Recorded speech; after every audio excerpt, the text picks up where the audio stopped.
Bismillah ar-Rahman ar-Rahim. Assalamu alaikum wa rahmatullah. Welcome to the 17th session of Midnight Moments. Yesterday we were talking about developing resilience to the difficulties and the trials and tests that we have to face. And that this resiliency comes from establishing this constant practice and this focus on self-mastery, mastering our domain, what we have that we can control. And so to stay, this is just to stay steady amidst all of these ups and downs and the world of fluctuations and the fluctuations of our own nafs. And so this concept of resiliency, we're strengthening, we're increasing our capacity, we're standing firm, but we also need to remain vulnerable. And so we need to be strong and steady, but open and soft on the inside. Remember, if we look back to a lot of the work we were doing of opening the heart, and this is very much a vulnerable place. This is talked about a lot. Brene Brown talks about vulnerability, and she talks about this idea of having a strong back and a soft front. So this notion, I like that notion because it's, you have to have boundaries where you're grounding yourself in this resilience to protect ourselves from like these arrows that I was talking about that come at us in life, but that we need to remain vulnerable at the same time in certain circumstances because this is where the growth happens. And so this idea of vulnerability is talked a lot about in self-help and modern psychology. And this reminds me of a point of something I mentioned yesterday when I was describing, I think I referenced positive psychology, and there's a question about somebody asking about the validity of positive psychology. And so I was just referencing it because this is what we know. When we talk about psychology, we talk about these things, most people only have to reference what exists in this sort of secular version of understanding the self, and we don't really understand it in a Islamic paradigm context. And so it's important to reconnect back to these things from understanding from this paradigm. And the reality is, all knowledge is the lost property of the believer, but we have the Qur'an and the Sunnah as our furqan, as the criterion to know what is in alignment with our deen.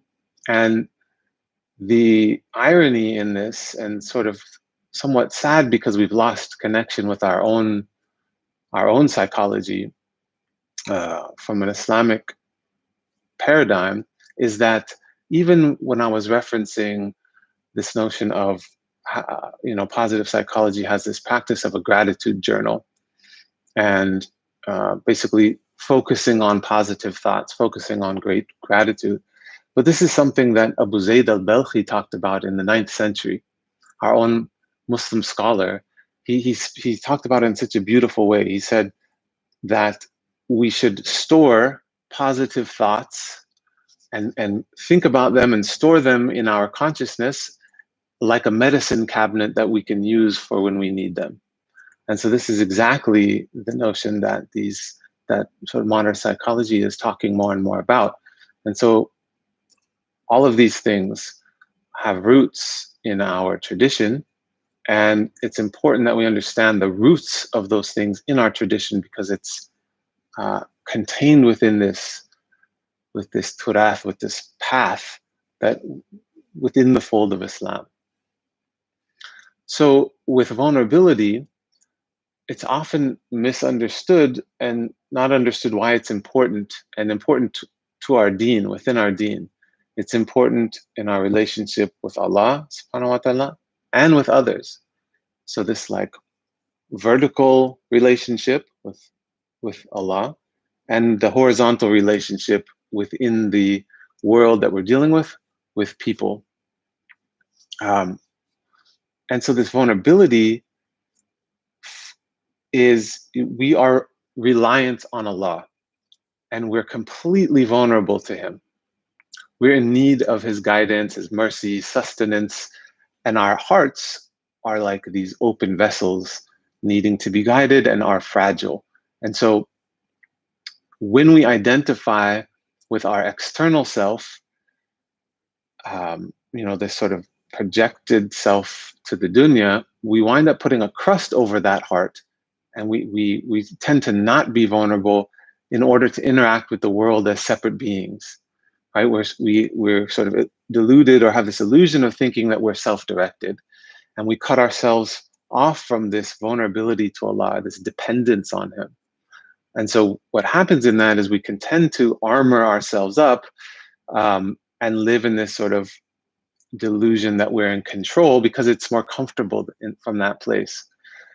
And we regulate our relationships from this place of this projected self because it makes us feel confident when we feel like we have our own agency, whereas it can be unsettling or comfortable to be so open, right? To be so open and not knowing and sort of allowing Allah to sort of be moving you.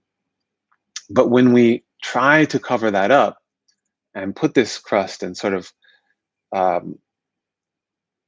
go away from our own vulnerability, it gets us further from the truth of our being, and further from this notion that we're not the ones in control and that we only have control over our state internally, like we've been talking about.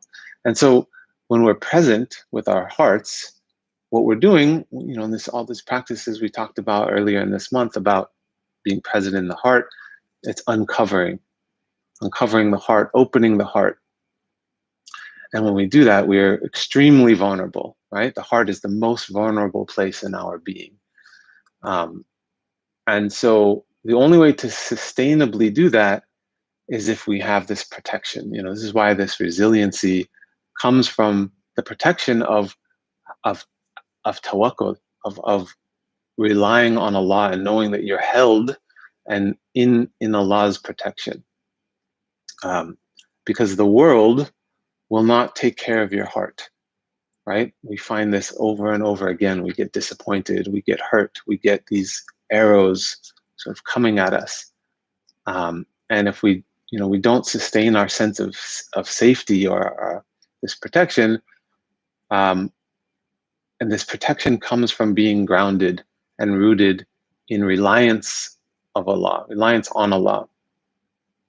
And so this is where we can remain grounded and work on being vulnerable. And then we also have to, within this, be vulnerable to other people in order to continue growing and learning about ourselves. So there was a question from a previous session that said, why is it that people who are closer to us make us feel like trash by constantly reminding our mistakes and dismissing any good we do? So this is key to understanding relationships, right? The Prophet ﷺ said that the believer is a mirror for the believer, and that it's through the other that we come to know Allah. It's through relationships that we have the most potential to see the reflection of what we need to work on. And so this is really our role for one another, and this is why community is so important, and why this talked about marriage is half of the deen, and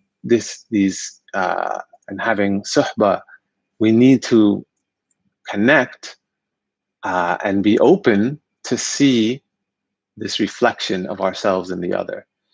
And we can't come to know Allah completely in isolation. We're not supposed to sort of be off on our own on top of a mountain. We're supposed to interact, because in this place of interaction and being vulnerable to it is where we have the potential to learn the most about ourselves. When we're on our own, we have the tendency to sort of cover up and lie to ourselves that we're doing okay, right? And this is part of shaitan, sort of feeds into that. And so we need the reflection to illuminate where we need to grow, and being vulnerable to these types of connections so that we can have that. And so, we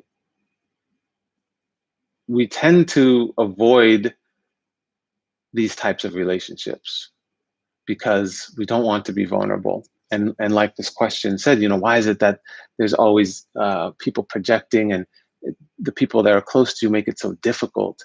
And this is part of what is in an opportunity for you in these relationships. So Al-Ghazali gives this really good example of this in Ihya al-Ulumuddin. He's talking about how if we tend to not want to keep friends around us that point out our faults or point out what we want to work on. We want to keep friends around us that sort of make us feel good about ourselves all the time, and sort of just always reinforcing that we're okay.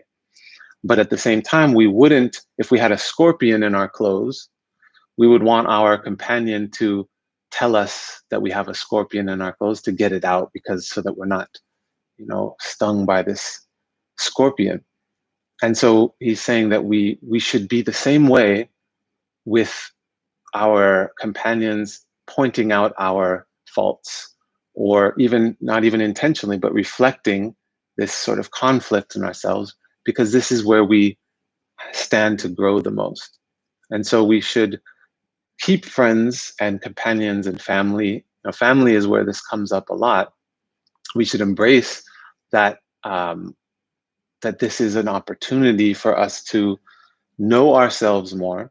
Remember, we were talking about in muhasaba, the best way to know where to do the work is to find out where you react to things, where you get irritated.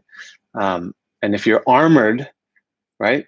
And so you're not sort of letting that in. Anytime something comes to you in a conflict in a relationship, you sort of bounce it off and say, well, that's not about me, or you sort of put up this hard front, right? Instead of this strong back and soft front, it's this armor. And then nothing is allowed to come in, and then it's very difficult to continue developing and growing. And so we need this, self-awareness to know what we need to work on to grow, but we need to be exposed. We need to expose our hearts in this. And so, given all of this that we've been talking about for the past month, I want to stress again that self-mercy in this is really important. There's a tendency with all of this, putting ourselves under the microscope and trying to do and be better, is that we get into this doer mentality rather than being, right? We want to try to be human beings, not human doings. And so we also need to move away from this perfectionist mentality where we're holding ourselves to such a high standard that we don't allow ourselves to be vulnerable to making mistakes and being human. So as we do this work and we're striving, we need to embrace this vulnerability as human beings, and expect that we'll fall short.